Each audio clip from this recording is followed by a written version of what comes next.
Por ejemplo, debíamos saber, porque tú puedes hacer una escala en un país, pero si vas a hacer una escala en un país, tú me tienes que decir a qué hora llegas y a qué hora partes. Entonces, si tú me facilitas un plan de vuelo que solamente tiene la escala, pero no sabemos ni cómo ni cuándo vas a partir, entonces definitivamente ya tú me estás proponiendo algo que puede tener riesgo.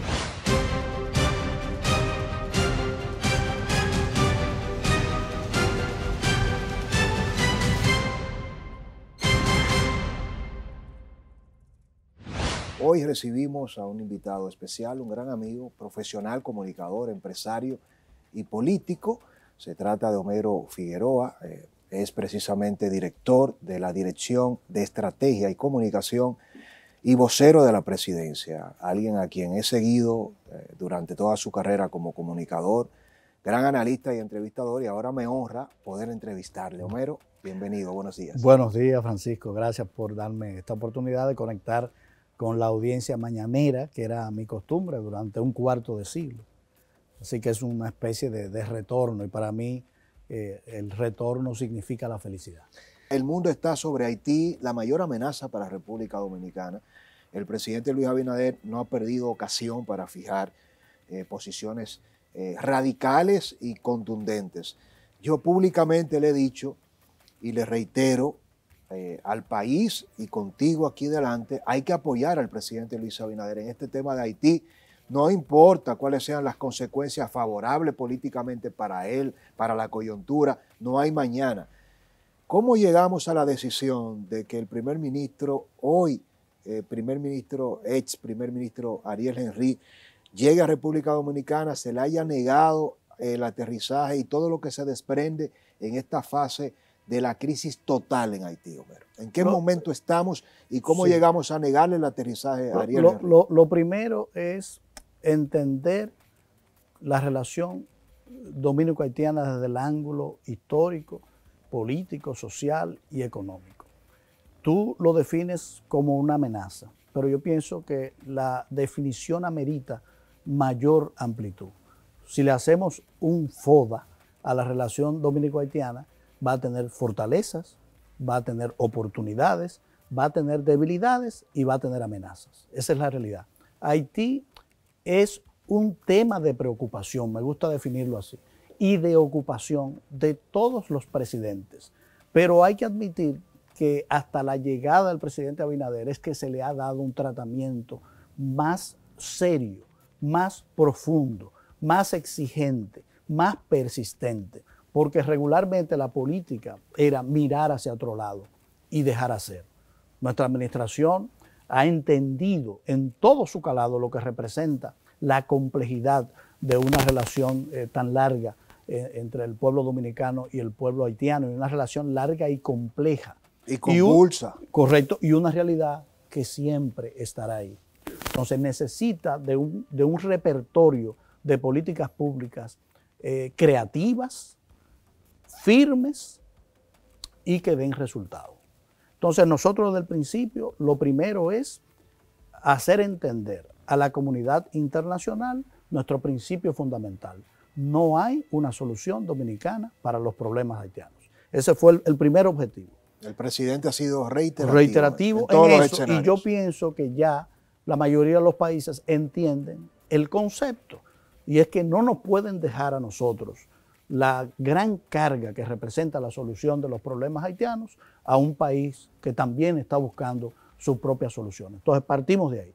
No hay una solución dominicana a los problemas haitianos. Lo segundo es, si no hay una solución dominicana al problema haitiano, pero sabemos lo que representa para nosotros, nosotros somos responsables de actuar, vamos a decirlo en términos bíblicos, como profetas, aquel que advierte al mundo de lo que se necesita hacer para solucionarlo.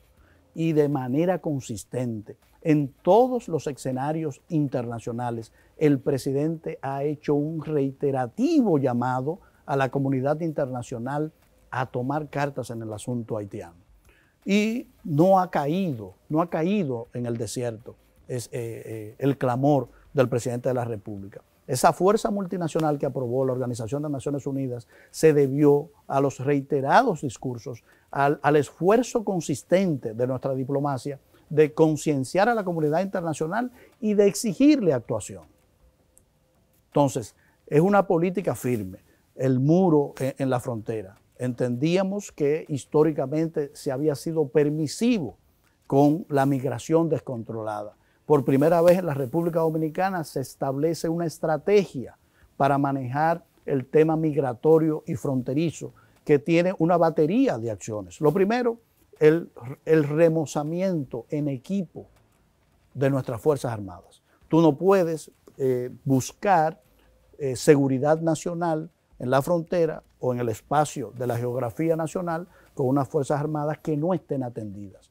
Se ha hecho la inversión más grande de la historia en equipar a nuestras Fuerzas Armadas. Y me consta porque he conversado con un oficial para mí de los más entregados y capaces, comandante general del Ejército, Onofre Fernández, quien me ha dejado saber, el pueblo dominicano no tiene conciencia y por un tema de seguridad nacional no se revela todo lo que el presidente Abinader ha hecho y cuánto ha invertido. Y siempre le digo, tenemos 3 años, Homero, en el grupo de comunicación El Demócrata, hablándole a Haití. En nuestra plataforma, Más Allá de la Curva, todos los días, un servidor hace un programa sobre Haití. Estoy concluyendo mi segundo libro sobre Haití. Es una primicia y te voy a invitar a la puesta en circulación. Excelente. Y tenemos que apostar a siempre fortalecer las Fuerzas Armadas. Así es. ¿Cuál es la realidad? ¿Puede estar seguro? Pero que no se me quede, no solo equipamiento, también la dignificación de nuestro hombre uniformado. Y quiero que me hable de la dignificación. Del salario, de las condiciones de vida. Y a propósito, para los dominicanos que están fuera, la comunidad de dominicanos en el exterior y los de aquí, podemos estar tranquilos. El presidente es reiterativo de que las bandas no van a cruzar, de que si un miembro de la banda cruza, se van a arrepentir. ¿Cuál es la realidad en los momentos más críticos, donde ni siquiera el primer ministro Ariel Henry pudo regresar a Haití? Así es. Y hay miles y cientos de extranjeros saliendo hoy de Haití por Dajabón, utilizando a República Dominicana como puente. Ahí eso responde, como te digo, hay una estrategia. Ya te dije las 2 primeras patas. Hay una tercera variable. Es que la República Dominicana debe cuidar en todo momento, involucrarse de manera directa en ese conflicto. Entonces, si tú tienes el principio de que no podemos involucrarnos en ese conflicto, era lógico que la República Dominicana decidiera actuar de manera preventiva con el tema del vuelo del hoy ex primer ministro haitiano Ariel Henry. Y es que nosotros poníamos una serie de condiciones. Por ejemplo, debíamos saber, porque tú puedes hacer una escala en un país, pero si vas a hacer una escala en un país, tú me tienes que decir a qué hora llegas y a qué hora partes. Entonces, si tú me facilitas un plan de vuelo que solamente tiene la escala, pero no sabemos ni cómo ni cuándo vas a partir, entonces definitivamente ya tú me estás proponiendo algo que puede tener riesgos para nuestra seguridad porque nos estás involucrando en un conflicto que tenemos que ser nosotros. Si se determinó que Ariel Henry tenía planes de quedarse en República Dominicana y poder pedir incluso por lo asilo menos político. No tuvimos la certeza porque nunca se nos facilitó su destino final, el horario de partida y el mecanismo en que iba a partir. Y en ese sentido no podíamos nosotros ser partícipes de eso. Los hechos nos han dado la razón porque hoy él se encuentra en Puerto Rico. El Miami Herald estableció que tuvo acceso a una fuente diplomática que establecía que funcionarios diplomáticos de República Dominicana estaban negociando en secreto para que se lograra el aterrizaje yo no en República Dominicana. No he encontrado esa aseveración en la fuente internacional. Fue una versión nacional que hablaba de ese diario, pero yo no he podido encontrar dónde se cita eso. Y no es cierto.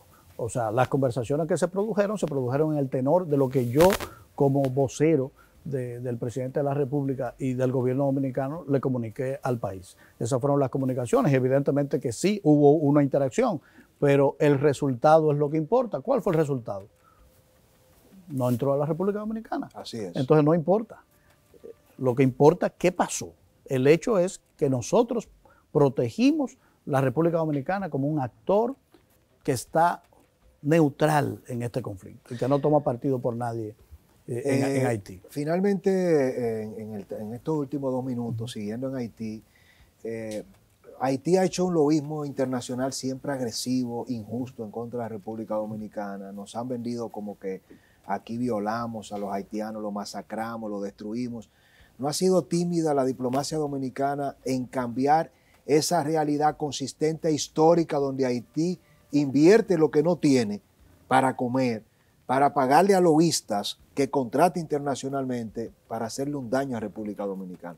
¿Cuál es tu evaluación? Mi evaluación es, después de haber estado en este tema, porque es uno de los temas fundamentales de cualquier administración, es que Haití es un buen negocio para mucha gente en el mundo, en Haití y fuera de Haití. Y entonces, esa gente que tiene Haití, el victimismo de Haití como negocio, financia esa realidad. Y por eso tú ves ese activismo, esas buenas conexiones. Cuando tú analizas, ves lo que hay en realidad. Yo creo que la República Dominicana ha sido muy madura en su diplomacia, muy tolerante con esta situación. Y yo felicito y elogio el manejo que ha tenido nuestro Ministerio de Relaciones Exteriores a lo largo de estos años en el manejo de la situación, de la relación haitiana. Hemos sido prudentes, inteligentes y proactivos, porque el pueblo dominicano debe saber que si alguna solución la comunidad internacional ejecuta en Haití, algo de la República Dominicana está ahí, que hemos tenido la fortaleza de mover esos bloques de países que están reacios a meterse en ese tema porque históricamente han participado y no han logrado nada. Entonces, pero el presidente lo ha dicho, nosotros no nos podemos cansar del tema haitiano. ¿Cuál es tu evaluación de los medios de comunicación, Homero, de una mirada profunda, quizás de las pocas personas que puede combinar el espectro de la transformación de los medios análogos, el rol que están jugando los medios tradicionales y la transformación hacia lo digital, pasando por la fake news y por la democratización del espectro de cara al contenido? Así es, ese es el primer factor de mi análisis, que la transformación tecnológica indudablemente ha masificado el acceso a los medios de comunicación, ha facilitado que actores que tenían limitado acceso a los medios de comunicación tradicionales ahora pueden conectar con las grandes audiencias, producto del abaratamiento que la tecnología ha propiciado. Antes, hacer un programa era un esfuerzo de inversión extraordinariamente costoso, porque tenías que disponer de un tiempo limitado porque había 4 o 5 canales. Ahora con la tecnología tú necesitas equipos bastante simples, bastante manejables, costo eficientes, y desde la comodidad de tu casa tú puedes instalar una producción de alto nivel de calidad y llegarle sin más restricción a audiencias supermasivas. Hoy líderes de opinión que trabajan en YouTube, en streaming, pueden tener un mayor alcance que lo que yo tenía trabajando en los principales canales de televisión análogo, y eso definitivamente supone una gran revolución. Pero yo lo veo con optimismo. Lo veo con optimismo porque esa competencia generada por la caída de la barrera de entrada a líderes de opinión de una nueva camada, bueno, hace que haya un ejercicio de búsqueda de la excelencia y de mayor calidad. O sea que yo felicito y veo con alegría este nuevo fenómeno que indudablemente impactará por mucho tiempo, no solamente los medios de comunicación, sino la sociedad, la política, la economía, todo. El streaming amenaza de alguna manera el modelo de negocio completo de los medios tradicionales, y tú fuiste y has sido durante muchos años un gran empresario innovador, siempre lanzando un periódico como Metro, que revolucionó la comunicación de la lecturía impresa y digitalizando las ideas con sagacidad y demás. ¿Qué piensas? ¿Tiene la televisión y la prensa escrita los días contados? No, yo soy un optimista. He tenido este debate a lo largo de toda mi carrera. Yo creo que lo que hay es un ajuste. Y nada más para saber cómo será el futuro, hay que revisar cómo ha sido el pasado de los medios de comunicación. Siempre que ha llegado, que ha irrumpido en la escena mediática, una nueva tecnología, siempre se ha dicho que va a desaparecer la anterior. Cuando se creó la televisión, los días de la radio dijeron que estaban contados y hoy todo ciudadano es consciente del gran alcance, del impacto que sigue teniendo la radio en la vida cotidiana de los ciudadanos. ¿Qué pasa con los medios cuando llega un nuevo medio? Se reajustan y encuentran su esencia, su personalidad, se redefinen y sobreviven prestando un servicio específico que solo ellos pueden prestar. Por ejemplo, la radio es audio, tiene unas características diferentes a la televisión. La radio tú la puedes accesar moviéndote en tu automóvil, la televisión no, porque cuando estás manejando no puedes ver una pantalla, aunque los vehículos modernos tienen pantalla, no lo puedes hacer. Entonces ahí tú tienes una audiencia rodante permanente. Y ahora la radio tiene un alcance mayor porque no hay horarios prime en la radio. Todos los horarios son prime. Porque constantemente hay una audiencia desfilando, utilizando la radio en los automóviles. La televisión ha pasado lo mismo. Sigue siendo un medio dominante y con el reto del streaming lo que ha hecho es redefinir su naturaleza. Pero está ahí y quedará ahí. Lo mismo pasa con el libro. Ahora estamos teniendo estadísticas extraordinarias de compras de libros de papel. Y todo el mundo decía, volviendo al físico, con los lectores, por ejemplo, ahí yo ando con una biblioteca de 10 millones de libros en mi celular. Pero eso no quita de que yo los sábados vaya a la librería y compre libros físicos. Porque cada medio, cada soporte tiene una naturaleza especial y lo que hace es restringirse a un nicho donde nadie puede competir con él. Entonces yo soy optimista, todos los medios sobrevivirán, eso sí tienen que redefinirse. El debate más profundo en cuanto al ataque de las nuevas tecnologías a los medios es el medio impreso. Yo, cuando nadie creía que era posible que naciera otro medio impreso, yo me atreví a hacerlo. Y la razón de su no continuidad, más que de falta de lectores, era una limitación del mercado, la parte económica de la dinámica mediática. Ahí sí hay un reto, la monetización de los medios de comunicación. Pero hay un nicho. ¿Qué le toca al diario escrito cuando han irrumpido estas nuevas tecnologías? Lo que ningún otro medio puede hacer, y es profundizar en la realidad. Ya el periódico que antes traía la primicia, esa no es su misión, porque la primicia la recibo yo en las redes sociales en tiempo real de su suceso. Ahora, ¿qué no me da las redes sociales? ¿Qué no me da X? La profundidad del análisis de lo que ha sucedido, el por qué y el para qué. Entonces, los medios impresos tienen que rediseñarse y ser ese medio de lectura reposada que me permite a mí profundizar en los hechos.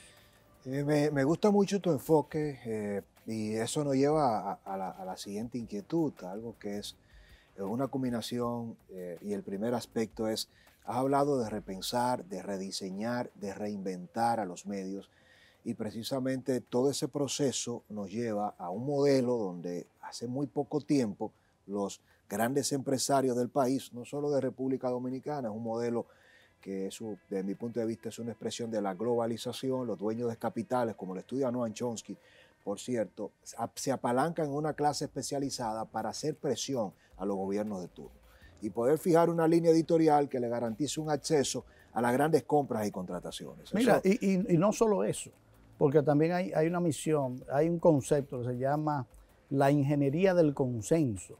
Es que los poderes fácticos necesitan influir y moldear a la sociedad, no solamente para fines económicos, sino para fines sociales, para fines políticos, porque no solamente lo hace un conglomerado económico, tú ves que lo hacen sectores, por ejemplo, religiosos, que tienen estructuras mediáticas muy importantes, sectores sindicales. En el mundo entero tú ves la expresión de poderes fácticos también invirtiendo en los medios, porque es un mercado de competencia de las ideas. Sí, sí, sí. Y no hay, y de los intereses. Correcto. Pero no hay triunfo de un interés sin el dominio de una idea, sin la hegemonía de una idea. Y ahí es que entra la regulación por parte de los estados. Correcto. Porque en la concepción más amplia, horizontal y humanista, el Estado es el único que persigue utilidades sociales. El empresario quiere ganar más dinero, el religioso quiere ganar más feligreses, el poder conservador quiere preservar su estatus. Ahora se supone que el Estado, con todos los poderes, guiado en modelos presidencialistas por un presidente, como en nuestro caso, que impone su visión de momento, es quien tiene que regular. Y ser un equilibrio en esa competencia que yo defino una competencia sana por la hegemonía de unas ideas o intereses particulares. Pero esa búsqueda de un objetivo particular tiene una magia, y es que en el esfuerzo de buscar tu objetivo particular hay un beneficio colectivo, dejas un beneficio colectivo, y esa es la maravilla de lo que definimos como mercado.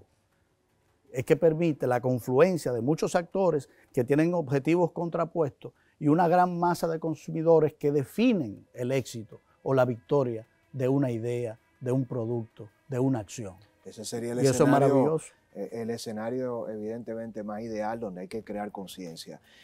Esto nos lleva a un ejercicio donde tu rol es fundamental, acompañando al presidente Luis Abinader en una disyuntiva.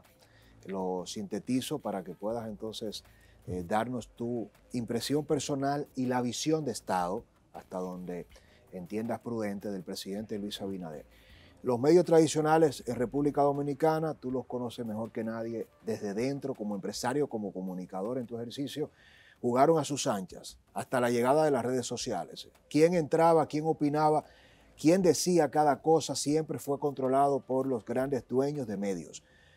Tanto para darte la autoridad de ponerte frente a un micrófono, como una vez tú estás dentro del ecosistema, qué dices, cómo lo dices y hasta dónde hablas o no. Con la llegada de las redes sociales cambian las reglas de juego, y nosotros en El Demócrata somos la mejor expresión. Yo regreso a televisión 12 años después de haber estado, pero conecto a través del streaming. Llega la necesidad de que mucha gente dice, hay que regular las redes sociales. Hay que regular las redes sociales, y el gobierno ha presentado varias iniciativas que han sido tomadas por muchos sectores como intentos de censura. Y eso parece contradictorio cuando tenemos un presidente que ha sido el que más apertura ha dado en muchos de esos aspectos. Pero llegando al último tema de la ley del DNI, por ejemplo, ¿cómo lograr que un gobierno que tiene un presidente cercano y democrático no sea el que genere leyes mordazas que censuren a las redes?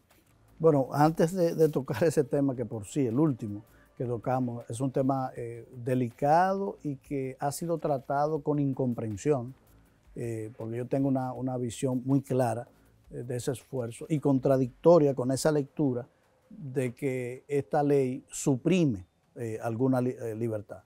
Y he estudiado el tema muy bien y he ido a espacios a defender esa tesis. Y el gobierno, yo pienso que lo ha manejado con una gran madurez, porque este gobierno siempre ha sido un gobierno que escucha. Y cuando hay alguna contradicción, cuando hay alguna confusión o incomprensión, recurre al diálogo y a la apertura. Y esa fue la reacción del gobierno y la reacción del presidente Abinader con este tema, con la confusión que surgió con la ley del DNI, que fue incomprendida. Por ejemplo, en su artículo 11, y a mí yo siempre decía, pero vamos a leerlo completo, porque se hablaba de que de alguna manera suprimía la libertad, y para nada. Cuando uno lee el texto remite al artículo 44 de la Constitución, que garantiza el honor y la integridad. Entonces, el debido proceso está plenamente garantizado en esta iniciativa de ley. Pero no obstante eso, no obstante saber eso, ¿qué hicimos? Bueno, si hay algún sector que se siente lesionado, limitado, vamos a conversar, vamos a proponer cambios, y si hay la necesidad de hacer cambios, de reformar esa ley ya promulgada, bueno, se manda una enmienda al Congreso y se corrige. No hay ningún problema en eso, y en esa etapa que estamos. Empecé por la parte final porque ese es un tema muy delicado y que quiero que quede en el imaginario público la realidad. Es que a veces interpretamos erróneamente una ley porque no profundizamos en su lectura desde el punto de vista sistémico. Una ley no puede leerse por frases sueltas, por palabras sueltas, por un artículo suelto. Es un todo integral que incluso tiene que ser leído a la luz de la propia Constitución. Entonces es un ejercicio que lo podemos hacer, podemos buscar la ley y yo voy a los artículos que han suscitado esta contradicción y te lo puedo leer y te lo puedo explicar y lo vas a entender. Pero pese a eso, pese a que nosotros creemos que no hay ningún problema, nos hemos sentado con la Sociedad Dominicana de Diarios, por ejemplo, a discutir sus versiones. Y está el compromiso de que si se arroja alguna necesidad de reforma, se manda una enmienda. O sea que ahí la sociedad con nosotros está garantizada porque somos cultores de la libertad de expresión, tanto el presidente de la República como todos los funcionarios que le acompañamos. La parte inicial de tu pregunta filosófica, que esa es la que me interesa, pero quería dejar claro. Yo sé que sí. Y antes de entrar a esa parte filosófica, fíjate que contigo me he tomado la libertad y la confianza de no hacerte preguntas lineales, en un ejercicio periodístico de una pregunta del periodista para que servirle la mesa al interlocutor. Sé que no es el estilo de comunicación que hacemos nosotros y aprovechar una figura, no solo por la jerarquía que representas, ser el alter ego del presidente y el que le habla al país, sino por tu esquema mental y tu profundidad de principios y pensamientos. En la ley del DNI se establece, Homero, de una manera muy tácita, que el director de esa estructura de investigación del Estado puede ordenar que se capturen dispositivos electrónicos sin la orden de un juez. Ese párrafo que obliga... de información pública. Sí, pero... De información pública, que es algo que se hace. Pero la pregunta aquí es, sobre ese debate, ¿no es peligroso darle tanto poder a una sola persona cuando debe ser siempre el representante y garante del poder de justicia? Yo no creo que sea así, es institucional. Es institucional, es una institución. Por ejemplo, yo era director de la DIAPE, de la Dirección de Información, Análisis y Estrategia de la Presidencia. ¿Y qué hacía la DIAPE? La DIAPE utilizaba la tecnología para captar la información pública y publicada con respecto a todos los asuntos públicos. ¿Con qué objetivo? Bueno, para usarlo como masa crítica informativa y saber cuáles eran las demandas sociales, cuál era la conversación de la sociedad con respecto a los temas nacionales y el gobierno poder responder esas demandas y esa conversación. Pero es información pública, no privada. Aquí se han tejido muchos mitos, que de hecho yo sometí esa organización, esa institución, a un rediseño total que la modernizó, la redujo y la convirtió en un departamento dentro de otra institución, porque entendí que no necesitaba una personalidad propia, una independencia estructural, que podía perfectamente ser un departamento dentro del actual DIECON. De ahí viene la E. Se convirtió en una E en otra institución. Wow. Nos vamos a la parte filosófica. Bueno, sí, importante. ¿Deben regularse las redes sociales? Sí, la respuesta es sí. Deben regularse. Pero como toda regulación, esa regulación debe respetar la esencia de la expresión de las redes sociales, que es la libertad de expresión como está regulado en todo. Hay otros estamentos mediáticos, la televisión está regulada en el mundo entero. O sea, tú tienes libertad de emitir, pero hay unas limitaciones. Por ejemplo, hay unos contenidos que no se pueden emitir fuera de un horario específico. ¿Y eso suprime tu libertad? No, eso organiza la libertad, porque no hay derecho fundamental absoluto. Todo derecho tiene una limitación precisamente buscando el beneficio colectivo. Entonces las redes sociales sí necesitan regularse. ¿Para qué, por ejemplo? La capacidad de daño y toxicidad que tienen las redes sociales es indudable, ya lo hemos aprendido.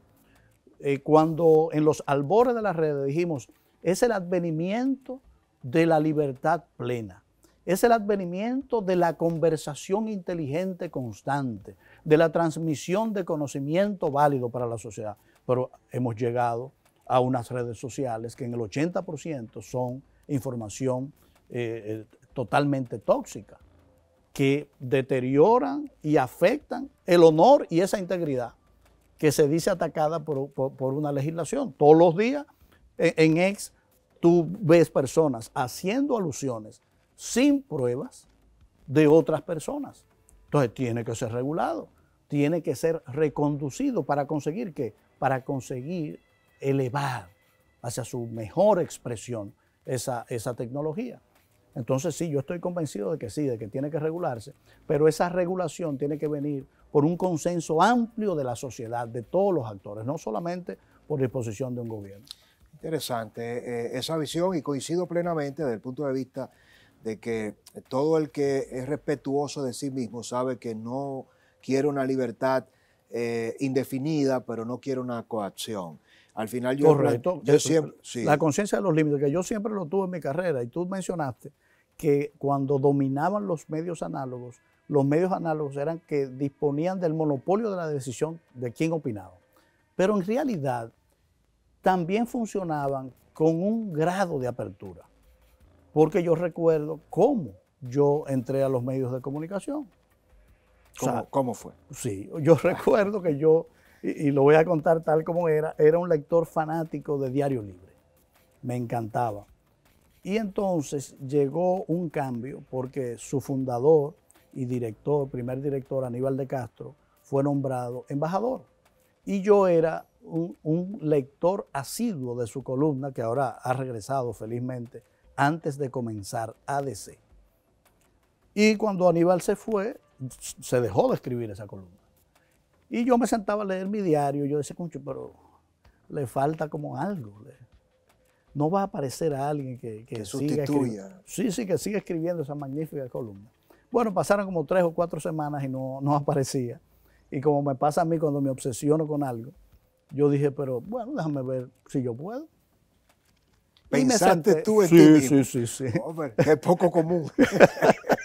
Me senté, uno verse como uno tío uno mismo. Sí, bueno, porque como era tan fanático, pero osado, pero y como bien. sabía, Claro. me senté en mi computadora e hice 3 artículos. Y lo metí en un sobre y se lo llevé al director Adriano Miguel Tejada, que había sustituido a Aníbal de Castro. Adriano. Sí, Tremendo. y lo dejé en su oficina y me fui. No bien estaba llegando a mi casa, sonó mi celular. Homero Figueroa, sí. Mira, tú me dejaste algo aquí. ¿Qué tú quieres que yo haga con eso? Yo digo, lo que usted quiera. Pero mira, yo lo voy a publicar los viernes. Pero te voy a preguntar algo, porque yo estaba buscando a alguien que escribiera así. Wow. Tú puedes hacerlo todos los viernes. Yo digo, perfecto, el cielo, lo vi, porque para mí era una pasión. Entonces, mira con qué facilidad. Accediste tú. Sí, totalmente. Pero no había una relación primaria. No había cercana. nada, la gente creía. Tú no conocías. La gente creía que yo era hijo de él. No, porque eso luce. Nos conocimos porque hoy día yo llego y le dejo un mensaje o le envío Christopher Ali. Y lo primero es que si oye, me pasa hasta con mi asistente y mi director general. Digo, Christopher Vázquez, contacte. Y el señor, no me contestan. Entonces tengo yo que involucrarme yo mismo para que me responda. Es decir, que han cambiado muchas cosas. Bueno, pero mira, no nos conocíamos personalmente y nos conocimos un año después de yo estar escribiendo. Los dos dijimos, pero acá, esto no puede ser. Para montar. Tenemos una colaboración y no nos conocíamos físicamente. Y así me involucré y fui creciendo. Entonces, toda época tiene dificultades y facilidades, pero toda época tiene una llave. Y la llave se llama pasión, dedicación y un talento. Cuando usted tiene esa combinación, no hay limitación posible. Repite la fórmula, por favor. Pasión, dedicación y un talento. El talento puede llegar a veces a ser un don. Es un don, definitivamente. Para los que creemos. Es un don, porque, mira, yo siempre tuve ese gusanillo y para mí el ejercicio de la comunicación era una especie de legado, porque yo hacía otras actividades y siempre me mantuve haciendo otras actividades que eran las que me sostenían económicamente. Y por eso yo pude tener el ejercicio que tenía, porque para mí era una entrega, lo que yo le daba a la sociedad. Y sí, lo sentía siempre como un don, como una necesidad, como una obligación, el comunicar por todos los medios. Y tuve el privilegio, de trabajar en todos los medios, escritos, radiales, televisivos y todos los que se han inventado. Y hacerlo exitosamente. Bueno, dos aspectos claves que para pasar a otro aspecto que es el tema centro del momento, que es Haití, y conocer en este momento de las mejores manos cuál es la posición que tiene el gobierno con la mayor amenaza del país. Antes de entrar a profundidad en el tema de Haití, dos aspectos claves. Número uno, la oposición, fundamentalmente la oposición política, ha acuñado en gran medida el tema de que el presidente Luis Abinader es un presidente que recula sus decisiones. Hasta hace poco tiempo recuerdo que la realidad era que precisamente los presidentes tomaban la decisión y la mantenían. El presidente Luis Abinader ahora se ha caracterizado por tomar decisiones y cuando hay revuelo en las redes sociales, generalmente escucha o en el país y cambia la decisión. Quiero que hablemos cuándo es correcto y hasta qué punto es correcto que un presidente cambie tantas decisiones acabando de haberlas tomado. ¿Cuál es la lectura realmente de este aspecto? Y el segundo aspecto clave que se conecta con esto es la exposición. No habla mucho el presidente, la semanal, hablarle toda la semana, no expone a un presidente. Lo primero que a mí me gusta para responder esta pregunta es definir la esencia de una presidencia. Tú sabes que a un presidente se le llama primer mandatario de una nación. Y yo le explico a la gente el significado de eso. Porque la gente cree que ser el primer mandatario es el que manda. Pero no, el que manda es el pueblo soberano. En términos jurídicos, el concepto es mandante. El mandatario es el que recibe una instrucción de un mandante y tiene que ejecutarla. Entonces, el primer mandatario de una nación recibe instrucciones del pueblo soberano, que es el mandante, el que ordena. Entonces, a partidos y líderes que no están acostumbrados a un verdadero ejercicio democrático, les resulta excepcional, sorprendente y pueden tipificar como un error que el mandatario decida corregir una decisión porque el mandante no le parece correcta. Entonces, esa es la verdadera democracia. Cuando el primer mandatario de la nación se debe a su mandante, el pueblo soberano, y dice, yo voy a hacer esto en busca de un objetivo, de un bienestar colectivo, pero resulta que su acción es vista como negativa por ese colectivo que él quiere favorecer. ¿Y cuál es la reacción de un presidente democrático? Corregir el camino. Corregir el camino. Nosotros no solamente estamos totalmente convencidos de que esa es la forma correcta de dirigir a una democracia que queremos que llegue a su plenitud, a su madurez en República Dominicana, sino que medimos esas reacciones. Y tú sabes cuál es el resultado reiterado cada vez que el presidente ha enmendado una acción, como él dice, pero no somos perfectos, nos equivocamos. La diferencia es que este gobierno corrige, como ningún otro había hecho. Y el pueblo dominicano reconoce esa humildad, esa sencillez, esa cercanía, esa confianza de que tiene un presidente y un gobierno que es capaz de decir, me equivoqué, vamos a enmendar el camino. Eso da una tranquilidad extraordinaria. Que parece fácil, pero es sumamente difícil porque tienes que derrotar. Para el común de nosotros, correcto, el ego. Tienes que derrotar cuando el ego, dices, me equivoqué. El falso orgullo, el espíritu que ha atacado a todos los que han ejercido hasta ahora la presidencia de la República, el sentido de infalibilidad. Soy infalible, no me equivoco, así que seguiré en mis 13. ¿Y qué conseguíamos con eso? Ahí tenemos la historia reciente, una acumulación de desaciertos enorme que genera la incomodidad de ese pueblo soberano que cuando se cansa, entonces decide cambiar de esos liderazgos. ¿Por qué el presidente de la República tiene una popularidad sobre el 65%? A casi 4 años de ejercicio. Porque la gente lo premia de esa manera. La gente se siente confiada, se siente tranquila. de que el objetivo diario de esta presidencia y de este gobierno es perseguir lo mejor y que cuando no damos lo mejor, corregimos. Entonces, para mí es precisamente uno de los rasgos de orgullo de pertenecer a un gobierno que se sabe falible y que sabe que cuando comete un error debe corregirlo. Cuando no acierta, debe corregirlo. O cuando no es comprendido, como en la ley que tú me hablas. Porque a veces tú no has fallado, pero no te comprenden. Pero la misión del que dirige, del que gobierna, es, incluso si no es comprendido, rectificar, porque los pueblos tienen un tiempo, lo que se llama timing, para hacer las cosas. Y cuando a una idea no se le llega a su tiempo, bueno, usted la guarda. Y no entra allí el necesario ejercicio de saber comunicar.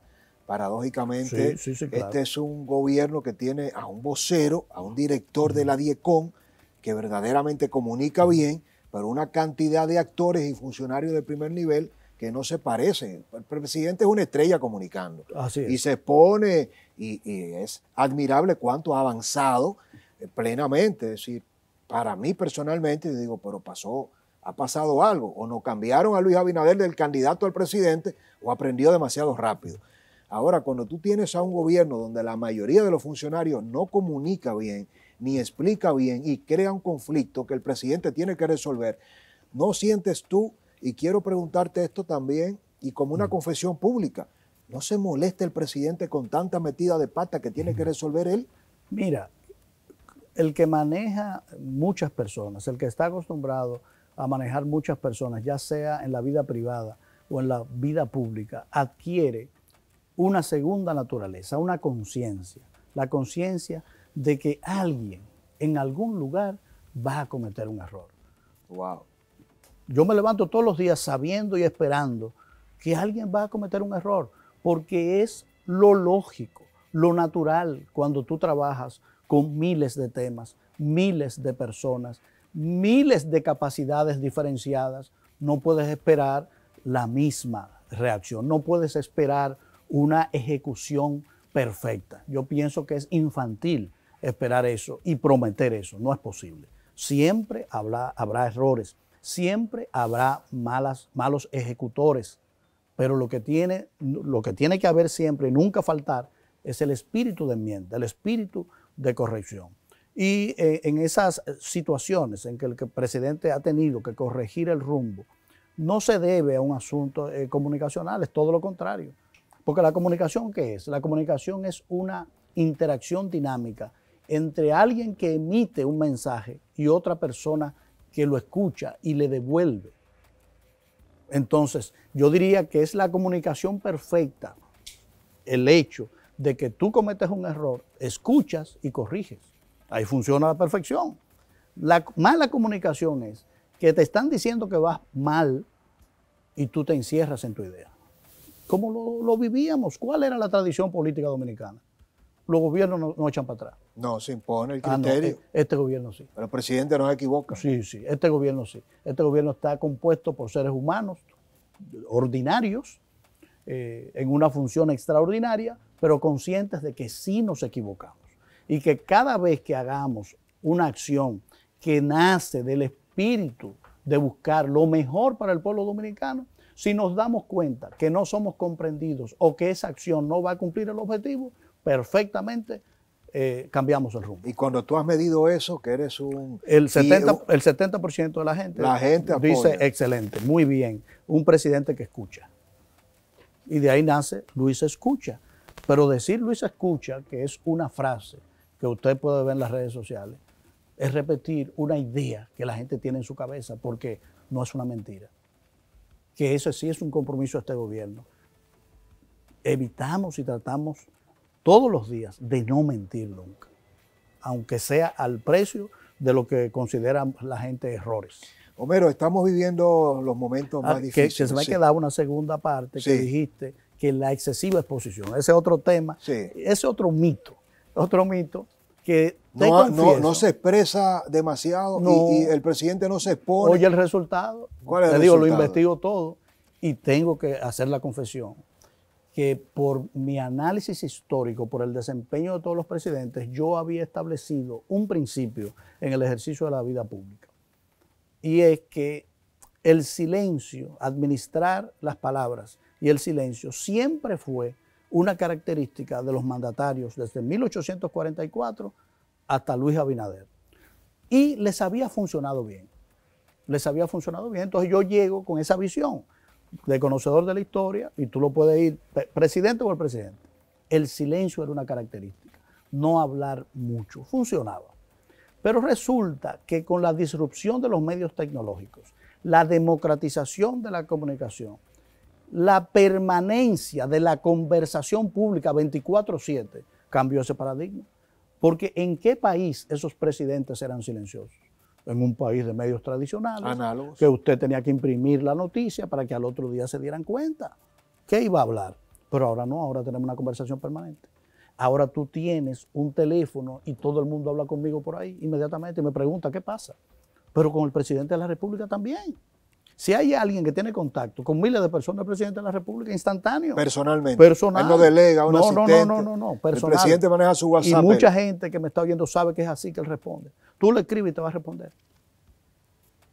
Posiblemente hasta más rápido que yo. Algo sorprendente, sí. De hecho, eso me obliga a mí a responder, porque yo digo, pero si él puede responder, que tiene 10 veces más ocupaciones que las mías, yo tengo que responder también. Deberían decírselo a muchos funcionarios. Sí, que aprendan el presidente. Terminan aprendiendo, se termina aprendiendo. Entonces, yo llegué con ese paradigma y viene el presidente Abinader con ese ejercicio de comunicación permanente, de cercanía y accesibilidad. Y lo medimos. Y yo pregunté, simple, la primera pregunta, ¿usted cree que el presidente habla mucho? ¿Sí o no? Respuesta, no. Segunda pregunta, ¿usted cree que el presidente debe hablar cada 6 meses, cada 3 meses, cada mes, cada 3 semanas, semanal o diario? Dime cuál fue la respuesta. No me diga que diario. Diario. Es decir, que el dominicano... Y ahí yo entendí, estamos en presencia de algo diferente. Cambió la sociedad. Correcto. Y en segundo lugar, la satisfacción de la gente. La imagen, la popularidad, porque eso es indicadores. Claro, resultados. Siempre sobre el 60%. Y tú vas a cambiar algo que te ha dado la tranquilidad de más de un 60% durante todo un gobierno. Entonces, los hechos indican que es un acierto. Y además hay lo que se llama los aires de los tiempos. ¿Cuáles son los presidentes más exitosos en América Latina y el mundo? ¿Cuáles son? Los más abiertos, los que más hablan. Los que más hablan. Es cierto. Constantemente. Sí. Sin mostrar ninguna preferencia por sus políticas, sino juzgándolo como un sociólogo. Te menciono al presidente de México, AMLO, que tiene una comparecencia diaria de 3 horas y hasta 4 horas. Una locura. Todos los días. ¿Cuál es su popularidad? Porque ejercer el poder, gobernar, es comunicar. Como nunca antes. Exactamente. Bueno, la revelación que acaba de hacer Homero Figueroa cambia el panorama, porque cuando usted mide, investiga y consulta, y es el país que te pide que visto hable, ya, sí. Porque lo que hace revelado no es que ustedes se lo imaginaron, no es que tú lo decidiste, es que le preguntaste a través de mediciones a la gente, y la gente le gusta validó el modelo. El modelo. Y déjame decirte, porque es una percepción, el presidente habla los lunes en la semanal. Si tú analizas desde el principio hasta el presidente ha disminuido la interacción, pues el presidente hablaba 5 y 6 veces a la salida de cada evento, ahora no lo hace. Se ha ordenado, luce mucho para nuestra tradición, pero es poco para lo que la gente quiere. Para cómo empezó el presidente. Se nos queda la política, se nos queda la campaña, la estrategia del marketing político. Eres un experto allí. Tienes tendida la segunda participación, invitación para profundizar. Y en este tramo más. Y en este momento mucho más. A cada uno de ustedes, gracias por acompañarnos en esta exquisita conversación con Homero Figueroa.